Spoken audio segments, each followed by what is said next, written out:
Happy 300 episode complete किए हैं हमने कि मुझे बोला गया था हीरोइन के बाप की गर्लफ्रेंड स्टार्ट करेंगे शो 2-3 महीने ट्रैक खत्म हो जाएगा। मैंने ऑडिशन तो दे दिया, मुझे फोन आया कि आप शॉर्टलिस्टेड हो। ये रोल सुनने में आता है लोगों को, ये कैसा रोल है, कौन करेगा। बहुत चीजें सीखी है स्मृति से। अगर आप अपने हक के लिए ना लड़ो ना तो पूरी दुनिया आपके ऊपर चल के निकल जाती है। वो कुछ भी कर लेती है, उठा के गन तान देती है बाप के सर पे। Hi, I am Diksha Sadarkar थैम and you are watching me on Bazooka. Hi, welcome to Bazooka. सबसे पहले तो कांग्रेचुलेशंस, 300 एपिसोड पूरे हो चुके हैं। कितनी एक्साइटमेंट है, क्योंकि कहते हैं ना आज के वक्त में जिस तरीके से माहौल चल रहा है 100 एपिसोड ही बहुत बड़ी बात होती है, बट कहीं ना कहीं 300 टचवुड बहुत ब्लेसिंग वाली चीज़ है। कितनी एक्साइटमेंट हो, क्या कहना चाहिए?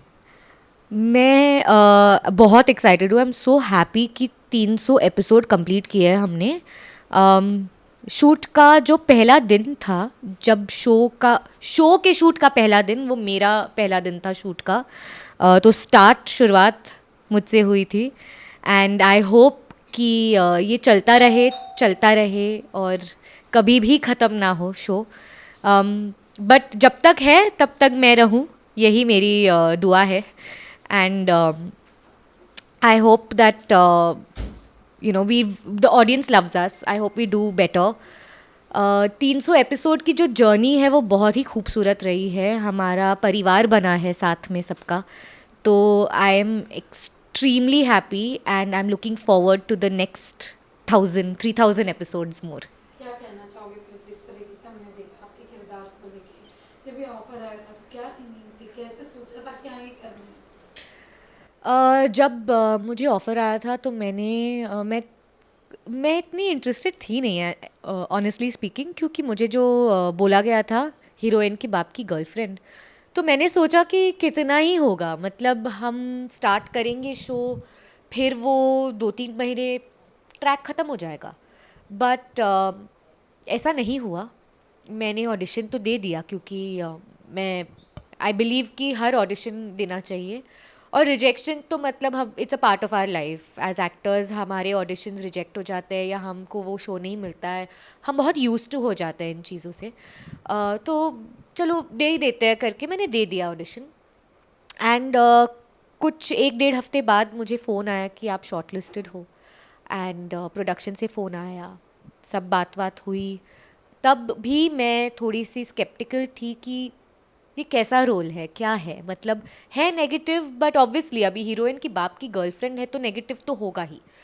तो तब मैंने अपनी क्रिएटिव डायरेक्टर से बात की and because I had worked with her earlier, उसने मुझे पूरी कहानी बताया कि स्टोरी की शुरुआत ही उससे हो रही है कि जो हीरोइन है वो लड़ रही है अपने आई के हक के लिए, कि उसकी मम्मी को उसके फादर ने छोड़ दिया, तो उसके लिए वो लड़ रही है।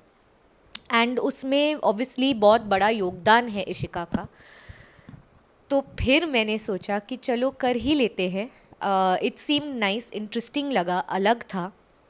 तो मुझे एक्चुअली स्टोरी का जो मुद्दा था वो पसंद आया, तो ऐसे चलो कर लेते हैं। एंड हो गए 300 एपिसोड और मैं हूँ यहीं पे। तो शॉर्ट लिव तो था नहीं बिल्कुल भी, और आगे भी आई एम देयर। तो तो कहते हैं हैप्पी। ना, जिस तरीके से अभी आपने कहा कि आपको जो एक किरदार दिया गया था वो किसी की वाइफ का, मतलब जो सेकंड होता है वो, पर जब ये थिंकिंग आता है आज के दौर पे ये जल्दी कोई करना पसंद नहीं करता। करेक्ट। एज एन यंगस्टर आप कुछ ये मतलब नेगेटिव रोल में बट कुछ और भी कर सकते थे, बट किसी की वाइफ का, तो कैसा लगा था, मतलब एज एन गर्लफ्रेंड का रोल वो करते हुए? देखो, किसी ना किसी को तो करना ही था, अब वो मैं कर रही हूँ। तो मुझे मज़ा तो आ रहा है, बिकॉज़ ये सिर्फ वाइफ बन के नहीं रही है। शी इज़ नॉट जस्ट कि अच्छा गर्लफ्रेंड है फिर शादी हो गई तो अब हो गया ख़त्म कहानी।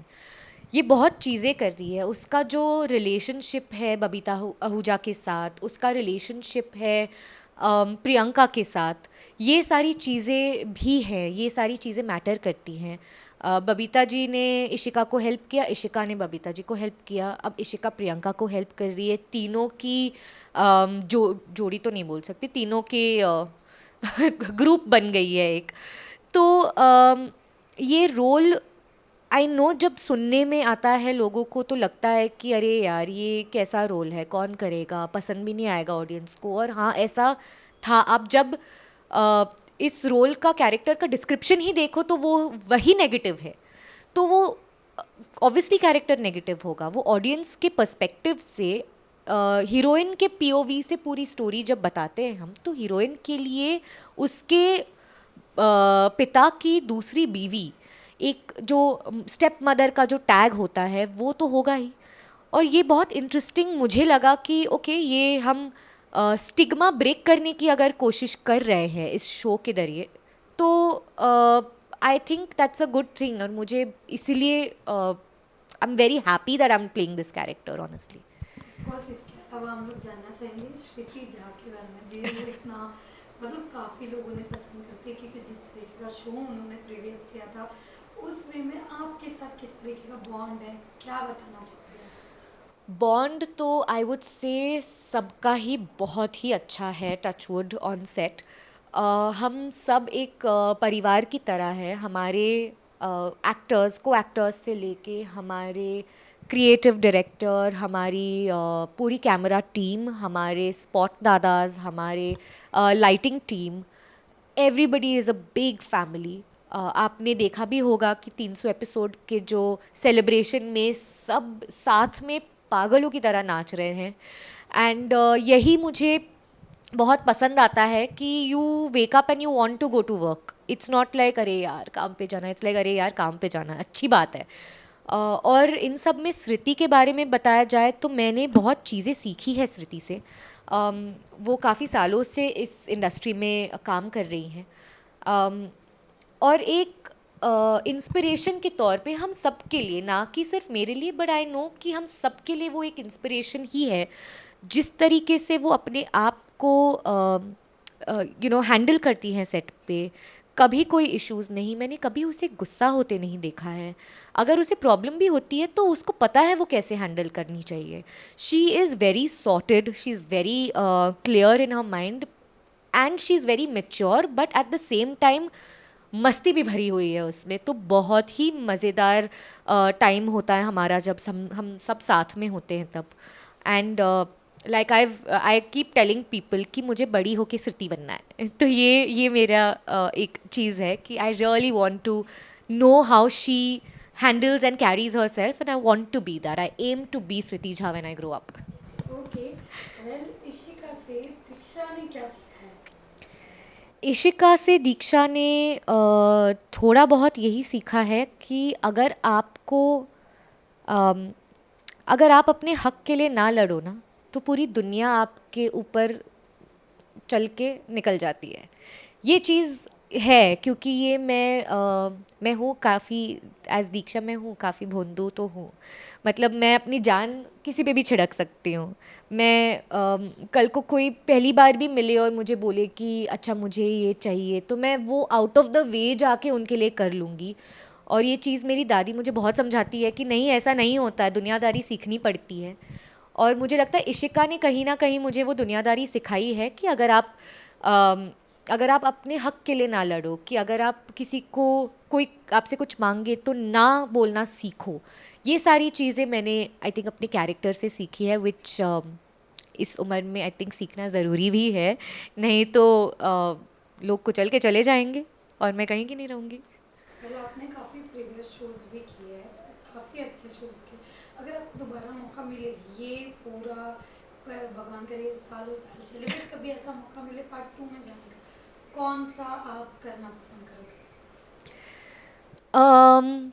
तो मैंने ना एक शो किया था call my name is Lakhan, SAB TV के लिए, जिसमें Shreyas Talpade was there, Archana Puran Singh, Parmeet Sethi, Sanjay Narvekar. I had brilliant co actors, बहुत बहुत अच्छे थे। उसमें मैंने संजय नार्वेकर जी डॉन का किरदार निभाते हैं, और उनकी बेटी होती हूँ मैं, जिसको श्रेयस के कैरेक्टर से अंधा प्यार है, लखन से अंधा प्यार है, पर वो किसी और से प्यार करता है। और उसमें जो कैरेक्टर मैंने प्ले किया था वो बहुत ही, मतलब जो बोलते हैं ना डम ब्लॉन्ड कैरेक्टर, वो वाला कैरेक्टर था कि उसको समझ में नहीं आ रहा है क्या कर रही है, वो कुछ भी कर लेती है। वो एक दिन उठा के गन तान देती है अपने बाप के पास, बाप के सर पे, ये सारी चीज़ें कर रही है। मुझे वो बहुत मज़ा आता था करने में, क्योंकि I could do any thing, मुझे बहुत छूट थी वहाँ पे। तो अगर कुछ वापस मुझे करना अगर मैं करना चाहूँ तो I would want to play Sweety again, because she was a lot of fun to play. Okay well, इसके अलावा अगर दीक्षिता ने ऐसी कौन सी मिस्टेक की है जो दोबारा ना करना चाहे? मिस्टेक्स तो बहुत, मतलब मैं बहुत करती हूँ मिस्टेक्स। ऐसे मिस्टेक्स, मतलब आई थिंक कि कुछ कुछ ऐसे शायद ऑडिशंस हैं या कुछ ऐसे चीज़ें हैं जहाँ पे मुझे और कोशिश करनी चाहिए थी, जहाँ पे मुझे रियली कुछ कोई शो करना था पर मैं कर नहीं पाई, क्योंकि शायद मैंने अपना 100% नहीं दिया वहाँ पे। एंड अगर मुझे मौका मिले वो फिर से करने का तो मैं अपना 100 क्या 1000% दूंगी।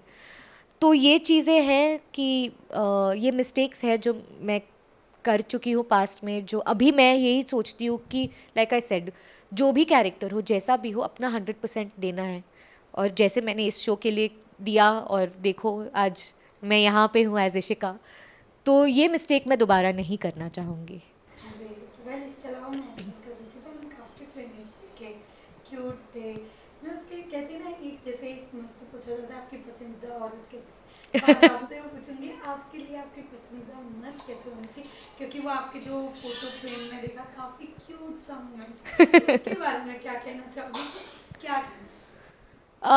मेरा पसंदीदा मर्द तो मेरे पास है, मैंने उसे लॉक कर दिया है बट एक तो मुझे खाना बनाना नहीं आता तो जब मुझे पता चला कि जेसन खाना बना सकता है तो आई वॉज सोल्ड। मतलब वहाँ पे ही मैं, और उसने मुझे पटाया भी बहुत, खाना खाना खिला के। वो रोज़ मेरे घर पे कुछ ना कुछ भेजता था, और मेरी दादी को तब शक हुआ कि ये रोज़ कुछ खाने की पार्सल आ रहा है, कुछ कुछ, कभी आइसक्रीम आया, कभी शौरमा आ रहा है, कभी पिज़्ज़ा आ रहा है। और मेरी फ्रेंड है जिससे मैं महाराणा प्रताप के सेट पे मिली, ताशा। ताशा is one of my closest friends, और तभी हमारी, ताशा और मेरी भी नई नई दोस्ती हुई थी सेट पे। और वो घर आती थी मेरे साथ, और वो बाद में मुझे बताना उसने अच्छा ठीक समझा कि मैं दोस्ती के लिए तो आ ही जाती थी, बट मुझे पता था कि जेसन कुछ ना कुछ खाने के लिए भेजेगा, इसलिए मैं आती थी ज़्यादा।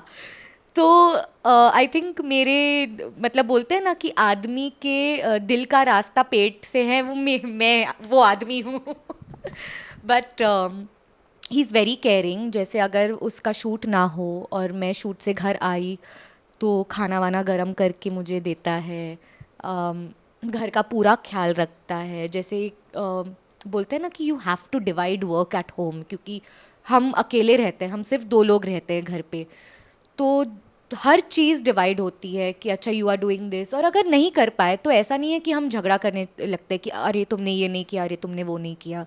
वी अंडरस्टैंड ईच अदर कि अच्छा वो थका होगा तो मैं कर लेती हूँ, मैं थकी हूँ तो वो कर लेता है। सो वो अंडरस्टैंडिंग बहुत ज़रूरी है।